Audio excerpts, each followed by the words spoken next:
One of the most scenic areas in the Pacific Northwest is Lake Pend Oreille, Idaho's largest lake and one of the deepest inland lakes in North America.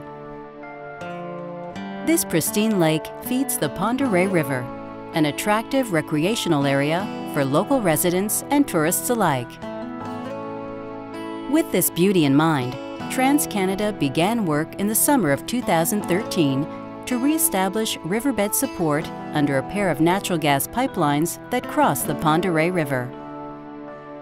The two 612-mile pipelines, known as the GTN Pipeline System, has transported clean-burning natural gas for more than half a century to California, Nevada, and the Pacific Northwest. TransCanada's out here. We are providing additional support to our suspended lines here, our GTN A and B line. We'll be providing roughly about 9,000 cubic yards of rock that we'll be placing underneath the two lines via this barge and tremmy system that we have fabricated, especially for the project. Safety is a top priority at TransCanada, and work around the pipelines was needed to ensure the continued safe and reliable transportation of natural gas to our customers. Before starting the project, nearby landowners were notified that activities would soon begin in the area. Local officials helped keep boaters and other recreationalists safe while work on the river was underway. Well, TransCanada has a very unique program in dealing with landowners. During these large type projects, we get to know them quite well, and we will come down and talk to them to see if there's any concerns. TransCanada worked with the U.S. Army Corps of Engineers and the U.S. Fish and Wildlife Service to develop an innovative solution to rebuild the riverbed. Collaboration with these agencies ensured that material selection and engineering practices used throughout construction would produce the least amount of current in the river and have minimal future impact to sensitive lake resources, including the threatened bull trout species.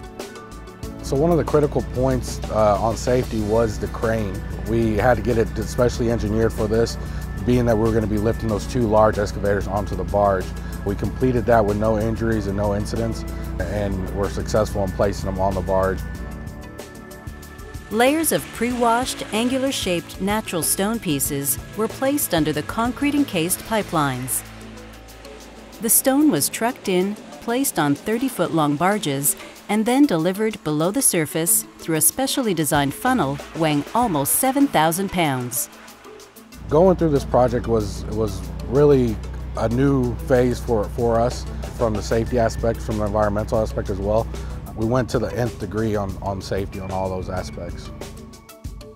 As stone flowed to the bottom of the riverbed, underwater divers and a small remotely operated vehicle known as an ROV monitored placement of the stone to ensure the material was properly secured under the pipelines.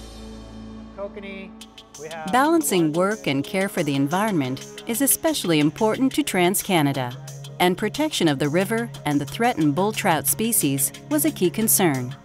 Work was done during the summer to avoid interrupting the normal upstream migratory pattern of the bull trout. One of the major concerns that we've had with this project from the beginning is that the area where the project is taking place is located within critically designated habitat for the bull trout. In the interest of environmental stewardship and social responsibility to the area for Lake Pend Oreille, we really worked very closely with the U.S. Fish and Wildlife in order to determine the proper construction practices as well as the timing for this project, not to upset the annual migration of the trout through this area. As part of the project's mitigation plan, funds were provided to the Idaho Fish and Game Department for use in developing the kokanee population, a natural food source of the local bull trout. The donation will be used to transport kokanee eggs to a fish hatchery in Clark Ford, Idaho. Idaho Fish and Game and Cabot Gorge Fish Hatchery would like to thank TransCanada for their donation to the hatchery operation here to help in the production of kokanee for Lake Pend Oreille. The money will be well used to help the bull trout in the lake, which feed on the kokanee. TransCanada, safely working to protect the environment while delivering energy to millions of people across North America.